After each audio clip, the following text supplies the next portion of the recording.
During the upcoming 4th of July weekend, lakes and rivers across Minnesota will be busy, and Minnesota Public Safety and the Department of Natural Resources officials want to make sure everyone makes it home safely. Officers will be out as part of Operation Dry Water, an annual nationwide campaign which runs July 4th through the 7th. The campaign highlights the dangers of boating under the influence of alcohol or drugs. The goal is to make the water safe for everyone by removing anyone operating under the influence. Boating while intoxicated is the leading contributing factor to boating accidents and deaths.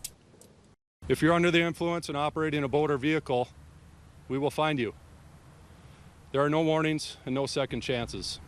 You will be arrested, you will go to jail, and you will face serious consequences. DNR also urging anyone who's on a boat to wear a life jacket. In Minnesota, driving a boat when drunk is illegal. The legal limit is .08, just like in a vehicle.